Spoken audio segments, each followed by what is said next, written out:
it is Father's Day. But ultimately, every spirit, he's the Father of all spirits. And he really desires to be known and experienced as Father. And so hopefully we'll get there more today. So, Kim? I was raised in a home with a good father. It was not in the days when fathers were mushy and sentimental and said a lot. At least mine didn't. But he never stopped working for us, and he was faithful to do the things father ought to do. He was a disciplinarian. That was good for me because I find that people that didn't have discipline in their lives are underprivileged people because they don't realize the consequences of what they do, and it makes their lives hard. Anyway, so I thank my father. I'm glad I even thought to thank my dad while he was still living for being like he was, solid and steadfast, because it made me, I think, open to know the Father. I know plenty of people who aren't even open and don't like to even think about the Father because they had fathers that were obscene in a lot of different ways. Anyway, so after I became a Christian, and I knew Jesus was absolutely wonderful because he went to the cross for me and he paid for my debts. And there was no doubt about Jesus being for me after that. You can, if you didn't catch last time I was on, I tell about it in detail. But, and I didn't have anything against the Father. I just didn't have much with him either.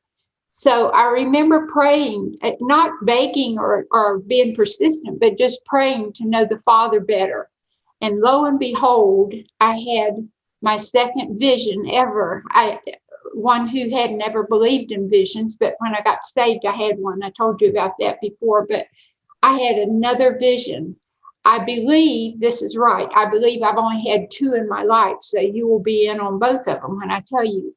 And I want to say at the beginning instead of the end of this, I think what God does for me is for everybody, not at the same time in the same way, of course, but I think he does things for us and wants us to tell. So we don't have to learn things the hard way. We kind of have shortcuts because we're learning about him from each other. I don't know what I would have done without Corrie ten Boom and some believers that are in books that I read and reread, and the strength I got from what God did for them and applying it in my life when I would have a situation and it would come up and I would know God better because Corey told me about him or whoever I was reading. So when I tell you these, it's not, oh, Larry's wife had some wonderful things happen to her. Yeah, I did. I really did. But also I like to talk about them. So if you hear them and they're not yours yet, they can be yours is why I'm telling it. So in this, I had asked God if I could know him better as Father. And I had a vision. And in this vision, there was an orphan's home, and it was a campus with red brick buildings and a fence all the way around it, a tall fence all the way around it. And there were pavements, driveways and walkways between those buildings. I mean, it's detailed and you can tell when something's from God and you remember it like I'm remembering it. And no words, just like in the first vision I told you about, there were no words in this vision, but I knew what it was about. It was a Sunday after church, and there was a crowd of church people going through the gate. The main gate was open, and a chain link fence is what it was made of. And it was a big group of church people going through. And they were all dressed up from church. The women had on their pantyhose, and everybody had on their polyester suits. And they had been out to eat afterwards. It was just that kind of a social, religious group going back to see if they could find children they wanted, basically. And the new babies and the toddlers, those precious little ones, were at the back of the canvas, and that's where they were going. And so when they came through that gate, they were just chattering. They were excited, but they were going to the back of the campus. Well, I looked, and to the right of that big open gate, wide gate, were a whole string of teenagers up against that fence, and they were watching what was going on. And I knew those teens had been there all their lives, and nobody had ever picked them. And they shouldn't have been picked by their appearance, because by now they were greasy haired, greasy, pimple faced, kind of blank eyed beings. They were not cute. They were not desirable. There was no reason anybody would choose them. And this group went right on by, and the chatter, you could just hear it diminishing and getting quieter as they went deeper into the canvas. And those teenagers just standing there, they didn't have any hope. They knew nobody was going to choose them. They just didn't have anything else to do, so they were watching. I looked down that fence, and whose face was in there? Mine. I saw myself there, just looking like all the rest of those kids. I was without any hope, and there wasn't any reason that somebody should have wanted to choose me. The next thing I saw was not a full figure, but I saw the feet of and the robe of a white figure that I knew was God the Father. And I know he's invisible. I know that. But he showed me himself in that vision as a white robed figure with sandals on. And then I saw his arm, and his arm was pointed toward that row of teenagers, and the hopeless teenagers at the fence. And he pointed and he said, "Her, I want her." And when I looked, it was me. He was pointing to me. So that was more than I could have dared or asked for. It astonished me that he had picked me out. And I think he did pick me out for himself in reality, but that he would run a vision for me to see when I had asked. And so when I tell some people, I think they think that could never be me. And I always want to say it can be you. I remember telling this story in the basement of basement of a house we lived in one time. And there was a drug addict there, some other people, but she had her teeth, they were rotted out of her mouth from doing hard drugs for a long time. And she was very, very undesirable and physically, and she's just beat down. And she said, "Well, I know he would never, ever want me." And so I was so glad I told her that in front of her, because she needed to know. She could have been on that fence with me. We were just all the same. And even if we are not that obviously undesirable, if we could see in our hearts, there's nobody good, nobody that's worthy of him, nobody that, what do we do for him? What did I ever do for him that he would want me? So that was what Larry wanted me to tell you, was that. And I thought of something else that goes out a little bit wider than that. And I don't know if I can do this well, but on Facebook, I typically post a painting I've done and then tell a story about it. Like those two paintings behind Larry have been on Facebook. But this time I just said, if this were the last time I could ever lift my voice on the platform of Facebook, this is what I would put. And Larry, I'm going to have a picture of God here. He's asked me to paint some pictures that I didn't want to paint of God and Jesus and so forth. And well, not God, but anyway, you're about to see what I've done. Okay, let's see. I have to get back. Can you see this person? Yes. That's me. And that's me hanging over hell. And this is how I lived at least the first 28 years of my life, was dangled over hell.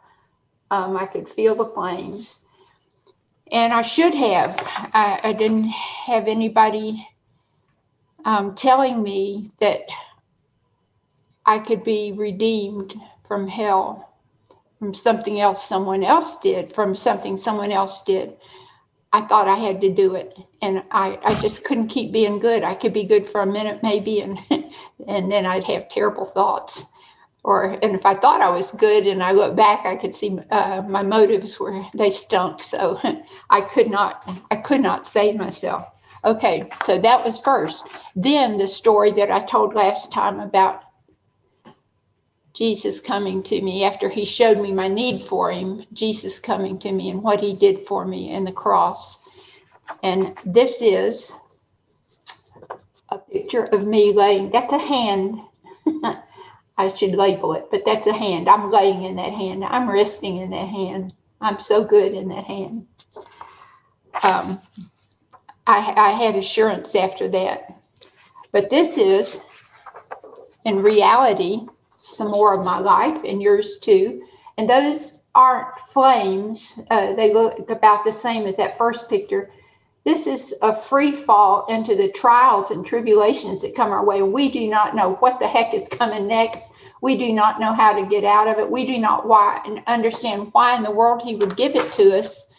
I mean, we're his children. Are our earthly fathers better than our heavenly Father? No.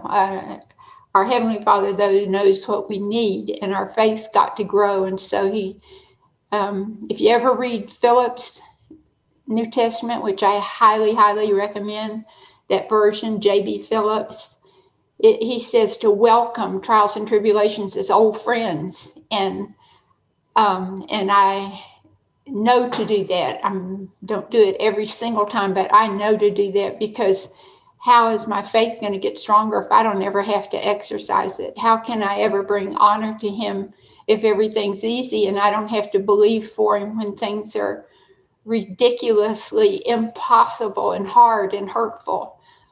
I think the sweetest words that God ever hears are, I trust you.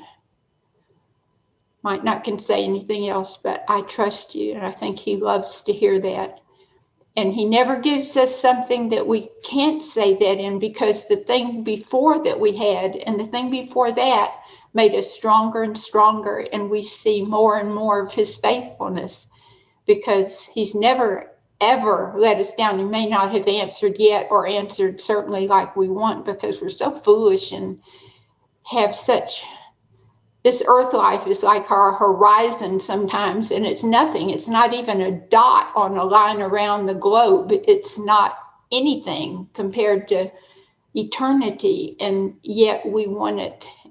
Our horizon just goes out to our life in a natural way, and he's wanting to stretch us out to eternity and calibrate us so that we see the value of what's here, how to value it. And it's certainly not to white knuckle it or to have our way here or any of that.